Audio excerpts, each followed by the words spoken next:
নমস্কার বন্ধুরা, আজকে আমি তোমাদের জন্য সুন্দর একটি ভরাট আসনের ডিজাইন নিয়ে এসেছি। আমার এই ভিডিওটা দেখার জন্য আমার সমস্ত বন্ধুদের ধন্যবাদ জানাচ্ছি। তাহলে ভিডিওটা স্টার্ট করছি। প্রথমে আমি একটা জায়গা থেকে সূচ তুলেছি, তুলে সেখান থেকে ওপর দিক বরাবর 20টা ঘর গুনে নিয়েছি। 20টা ঘর গুনে নিলাম। এরপরে দেখো ওপর দিক দিয়ে দুটো ঘর কমিয়ে দিয়েছি, দিয়ে নিচের দিকে একটা ঘর কমিয়ে দিয়েছি। দেখো ভালো করে খেয়াল করো। আবারও ওপর দিক দিয়ে দুটো ঘর কমিয়ে দিয়ে নিচের দিকে একটা ঘর কমিয়ে দিচ্ছি।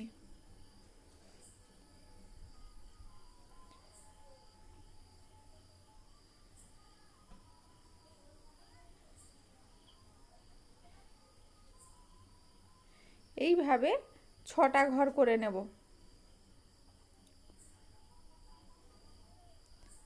বেশ, আমার এই সাইডটা হয়ে গেল। 3 3 6টা, আর সেন্টারেরটা বাদ দিয়ে এই সাইডে 5টা করে নেব। তাহলে টোটাল 11টা লাইন হবে। ওপর দিক দিয়ে সেমভাবে ওপর দিক দিয়েও দুটো ঘর কমিয়ে দিয়েছি, আর নিচের দিকে একটা ঘর কমিয়ে দিয়েছি, দিয়ে এই পাপড়ির ডিজাইনটা করে নেব।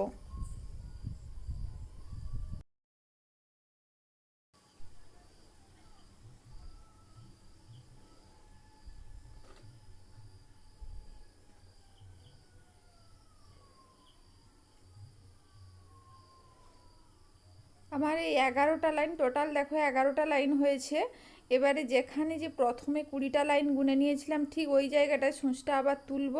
তুলে আবারও ডান দিকে 20টা ঘর গুনে নেব।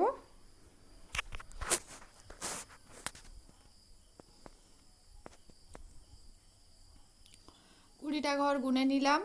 আবার ওপর দিকে দুটো ঘর কমিয়ে দেব, কমিয়ে দিয়ে নিচের দিকে একটা ঘর কমিয়ে দেব, দিয়ে এইভাবে একটা পাপড়ির ডিজাইন করব। দেখো দুটো ঘর কমিয়ে দিয়েছি।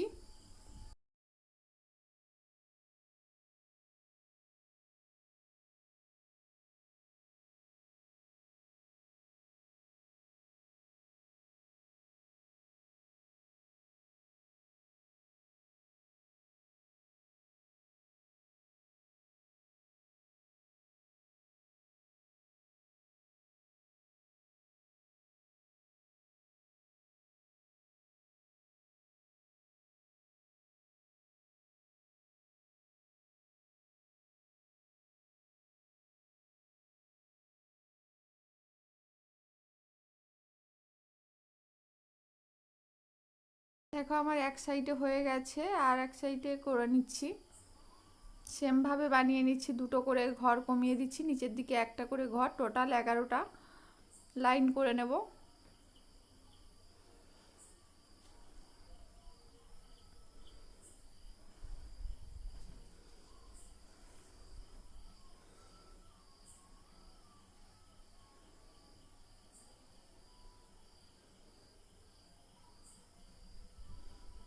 আমার এই দুই সাইডের পাপড়ির ডিজাইনটা প্রায় কমপ্লিট হয়ে গেছে।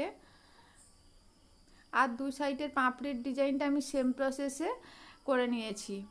নেওয়ার পর দেখো ঠিক এই জায়গাটা থেকে সূচটা তুললাম, তুলে ঠিক এই কর্নার বরাবর 12টা ঘর গুনে নেব।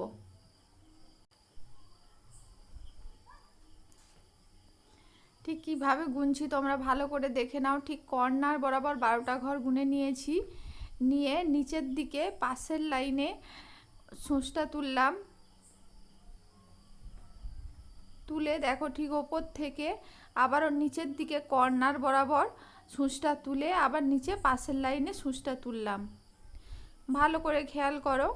ওপর দিকে দেখো এক পাশের ঘরটা ছেড়ে দিয়েছি, দিয়ে তার নিচের কর্নার বরাবর সূচটা তুললাম। ভালো করে খেয়াল করে দেখো, পাশের ঘরটা ছেড়ে দিয়ে নিচের দিকে কর্নার বরাবর যে ঘরটা আছে সেখান থেকে সূচটা তুললাম। এখানেও 11টা ঘর হবে, টোটাল 11টা লাইন হবে।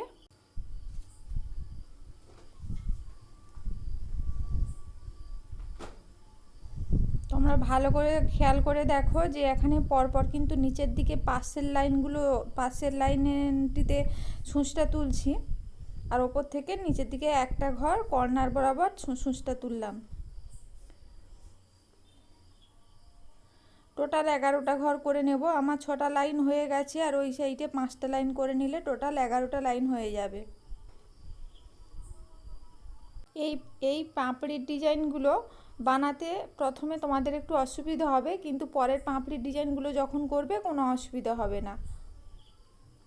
দেখো ঠিকভাবে দেখো যে এখানে পাশের ঘরটা ছেড়ে দিয়ে কর্নার বরাবর যে ঘরটা, সেখান থেকেই সূচটা তুললাম। আমি যখন এই ডিজাইনটা করি প্রথমে এই কর্নারের ঘরগুলো থেকে একটা ডিজাইন তুলতে একটু অসুবিধা হয়েছিল, কিন্তু পরে যখন করলাম ঠিক হয়ে গেছে। তো তোমাদেরও ঠিক হয়ে যাবে। দেখো টোটাল 11টা ঘর আমি করে নিয়েছি। এইভাবে 4 সাইডের ডিজাইনগুলো বানিয়ে নেব।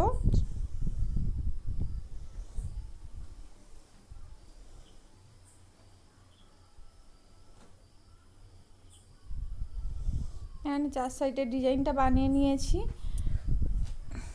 এরপরে দেখো হোয়াইট কালার যে কর্নারটা শেষ হয়েছে সেখান থেকে সূচটা তুললাম। এবারে এই হোয়াইট কালারের কর্নার আর ওই হোয়াইট কালারের কর্নারের যে সেন্টার, সেখান থেকেই আবার একটা ছোট্ট ডিজাইন মতো করে নেব। আর এই যে ফাঁকা যে অংশটা আছে, এই ফাঁকা অংশটা ভরাট করে নেব। এবার দেখো ওপর থেকে একটা ঘর কমিয়ে দিয়েছি, দিয়ে নিচের দিকে পাশের লাইনে সূচটা তুললাম। এইভাবে ওপর থেকে একটা ঘর কমিয়ে দিয়েছি, দিয়ে নিচের দিক থেকে পাশের লাইনে সূচটা তুললাম। এইভাবে এই যে ফাঁকা অংশটা আছে এটা ভরাট করে নেব।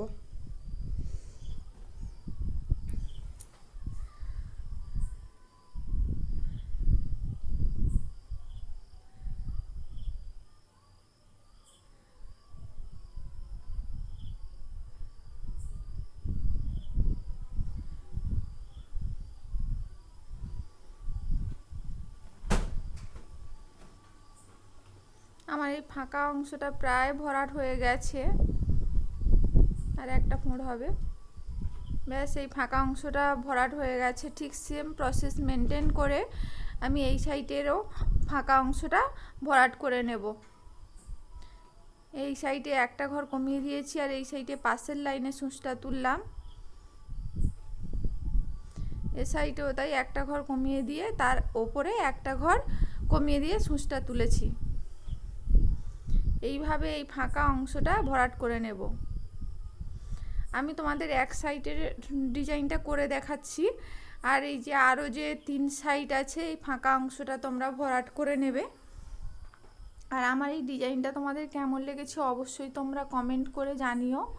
আর যদি ডিজাইনটা ভালো লেগে থাকে লাইক কমেন্ট শেয়ার করো।